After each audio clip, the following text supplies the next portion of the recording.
What do you do when you have one of the world's most poisonous snakes coming straight towards you?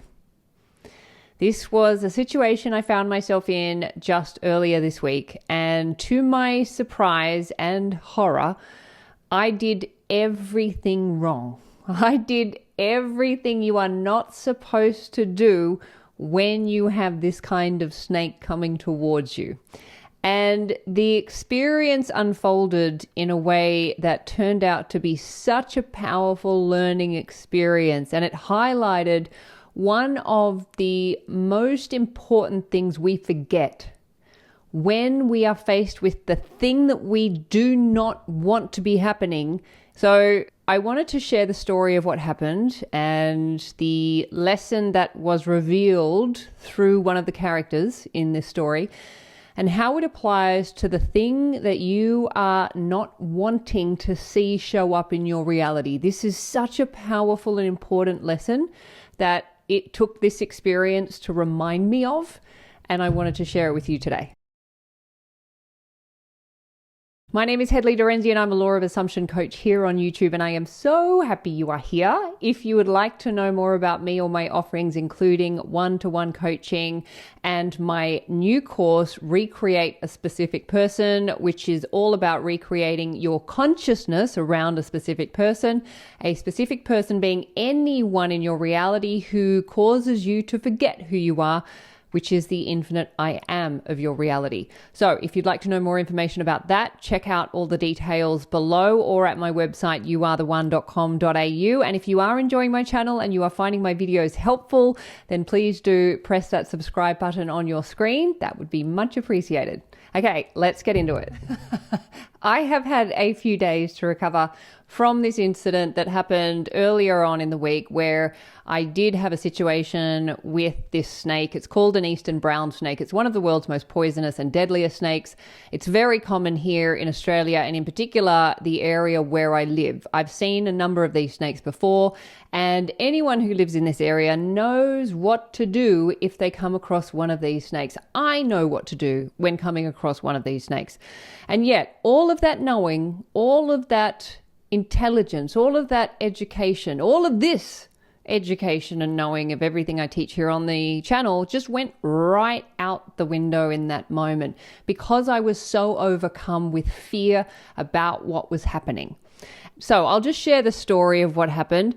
And then there's another layer to this story. And in fact, that's probably the most important part of this, is we experience things at this third dimensional level, and yet there is always another layer to it. But it took me a few days to get to that layer, because I had to kind of overcome that third dimensional experience. And then once I got to the deeper layer, I was able to adjust my behavior in regards to a completely separate situation.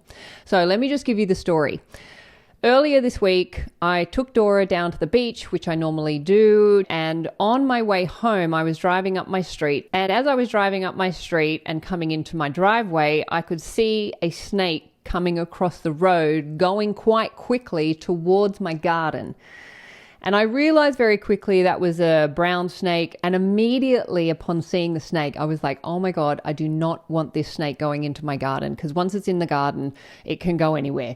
And I should mention that prior to this, I used to have a phobia of snakes. And when I say phobia, I couldn't even look at a photograph of a snake without my whole body going into some physical reaction. I would start sweating, my heart rate would kind of speed up, and I would have a full visceral experience of that fear just by looking at a photograph of a snake. And then, I mean, even as I'm talking about it, I can actually feel I'm starting to sweat, because it's still there, obviously. So knowing that I had this phobia, when I was living in Bali, I would come across a snake here and there. And one of the things that I would do is I would stop and I would just stand a fair distance away, but I would stand away from the snake and I would just watch the snake and I would just breathe. And by watching the snake and breathing, I was able to practice staying in my body when looking at a snake. And I just kept doing this. Every time I saw a snake, I would stop, I would come back to myself, I would breathe, and I would just slowly work my way out of that panic, which I used to have when looking at a photograph of the snake. So eventually I kind of de-escalated my phobia to a healthy fear of snakes, which is what I have today. And I think I'm still working with that today even. But the other day when I came home and I saw this snake heading towards my garden, I didn't realize that I had slipped into that fear state where my brain got hijacked and my thinking capacity just went out the window because I became completely focused, single-minded on that snake not getting into my garden. Keep in mind, this is one of the world's poisonous, deadliest snakes. I went up to the snake in an effort to redirect it and push it away. Now, that's not how these snakes work. So as I went towards the snake to try and redirect it away from my garden, this snake became even more determined to get to my garden because now it had identified a threat in its way, which was me. So I can see that the snake is getting a little aggressive and it is like moving even more aggressively towards my garden. And I kind of step away because the snake is obviously confused at this point and it was getting more angry. So I started to move back. Now the snake is in my garden. So now I do the worst thing that's probably even, well, I don't know what's worse than going up to the snake, but let's say it's just as bad. This is terrible. And to any animal activists, I apologize. This was, again, I was not thinking straight, but I got some rocks and I start throwing these rocks at the snake. Oh, wow. I mean, I consider myself a intelligent, smart, educated woman. She was not there in this moment. Like, she had left the building. She had run away. And all that was left was this shell of a person just doing everything wrong. So I'm now throwing rocks at the snake. The snake is now understandably very angry. So it's moving around very fast in my garden. And I'm now realizing that I have no control over this situation. So I back up and I have the first smart thought in this whole time, and that was I need to call a snake catcher. So I get online and I have a look on our community board for the local snake catcher, which I find very quickly, and I give him a call and I say, "Hi, I have a brown in my garden. Can you please come over and catch it?" And he says, "Yes, I will be there in 20 minutes. Just keep an eye on it."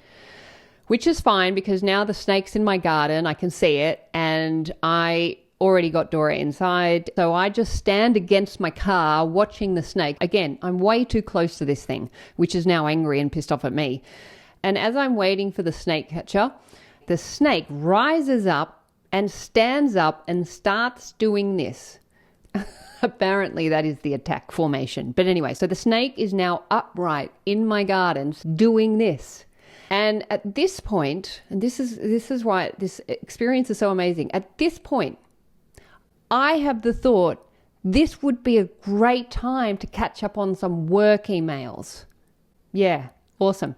And I'm aware at this point that my thinking is not like I'm not right in the head. This is not the time to be doing work emails. Of course, in that period of time, the snake has disappeared. So now the snake is somewhere in my garden and I don't know where it is.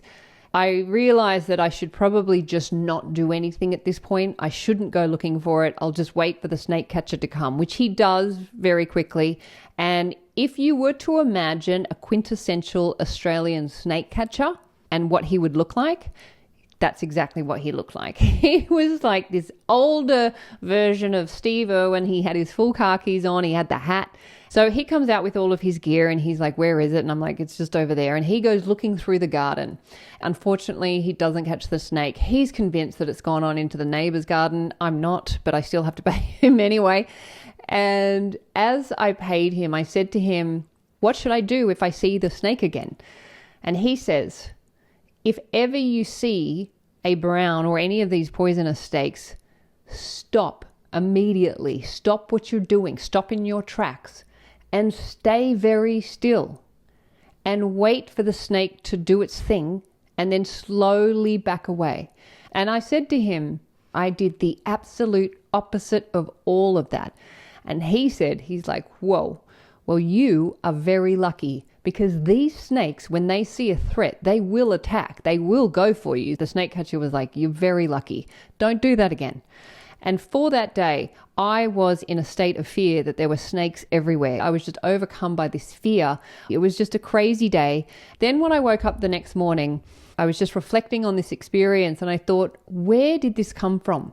Like, how did this happen? And it occurred to me that this is such a powerful message in what happens when we don't want the thing in reality to be happening, and what happens to us when that thing in reality, the thing that we don't want to be happening, is coming towards us and it looks like it's happening.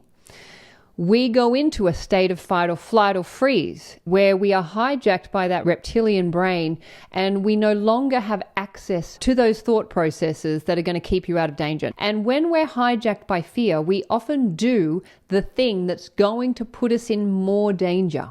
Me not wanting the snake to come to my garden caused me to move towards the snake in an effort to push it away. That resistance to the thing that was happening is what caused it to come further towards me.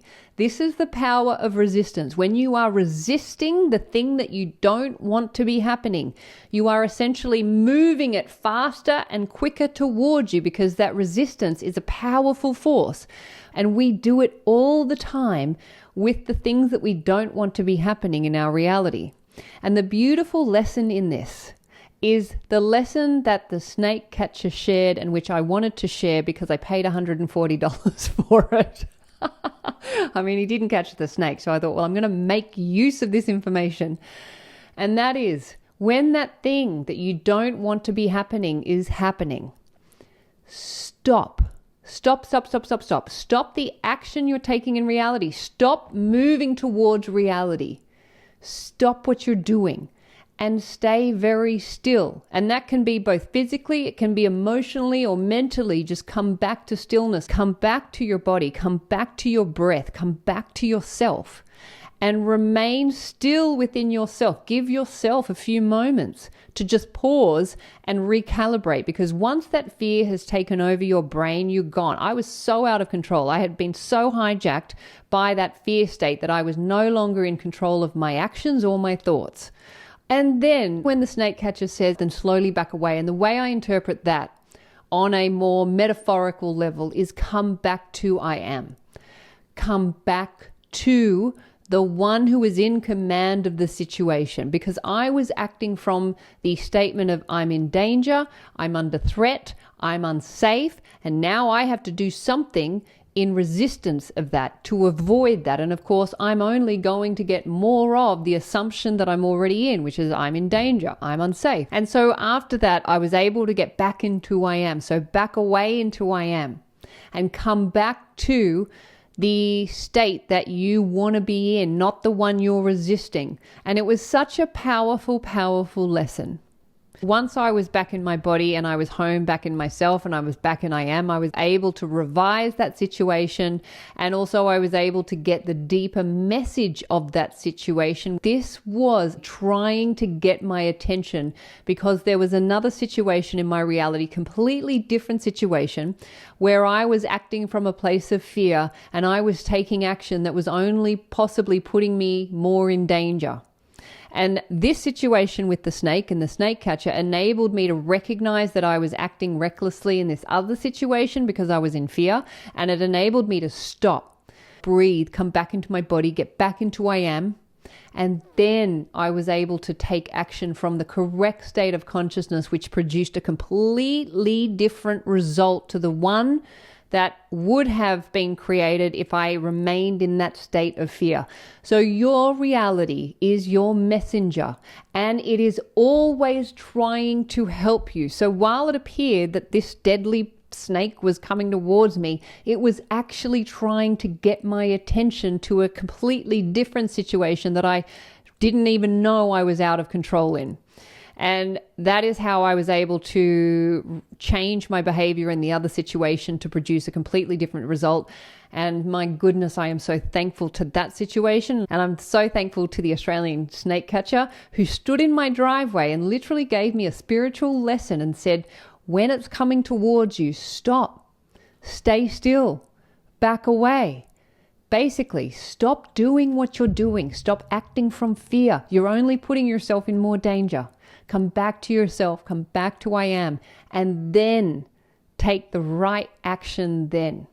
And the right action is the one that is made in the correct state of consciousness. And the correct state of consciousness is always I am and what it is that you want to be experiencing. So I am safe.